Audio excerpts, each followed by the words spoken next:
அக்கா உங்க பேர் என்னக்கா? சித்ரா. உங்களுக்கு நாங்கள் என்னத்துக்காக வந்திருக்கோம்னா, புதுசாக வந்து உறுப்பினர் வந்து ஆன்லைனில் சேர்த்தணும் அப்படின்னு சொல்லி முதலமைச்சர் வந்து உத்தரவு போட்டிருக்காரு.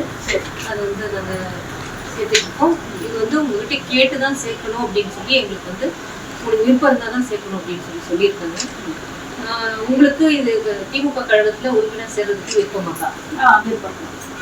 திமுக ஆட்சியில தலைவர் ஆட்சியில நீங்க உங்களுக்கு என்ன சலுகைகள் நீங்க பெற்றிருக்கீங்களா? நிறைய சலுகை பெற்றிருக்கோம். இந்த பஸ் ஃப்ரீயா விட்டுருக்காங்க. அது ஒரு லேடிஸ்க்கு பெரிய இது போறது வர்றது எதை பத்தியுமே யோசிக்காம டக்கு டக்குன்னு போலாம் வரலாம். அது ஒரு நல்ல இது. அப்புறம் எல்லா பெண்களுக்கும் 1000 ரூபாய் தரேன்னு சொல்லியிருக்காரு. அதுவும் தந்துட்டு இருக்கிறாங்க. அப்புறம் இன்னும் நிறைய இருக்கு. குழந்தைங்களுக்கு இந்த சின்ன சின்ன குழந்தைங்களுக்கு காலை உணவு திட்டம் அதெல்லாம் நல்லா கொடுத்துட்டு இருக்காங்க. ஏற்கனவே நீங்க எந்த கட்சியில இருந்தீங்களா? இருந்தா திமுக ஆட்சி நல்லா இருக்கு. இப்போ நீங்க இதுல இணைய விரும்புறீங்க.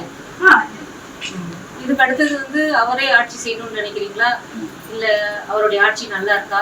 அதான் நல்லா இருக்குன்னு தான் சரி நாங்க அதுக்கும் உறுப்பினரா செய்யறோம். சரிக்கா, நன்றிக்கா.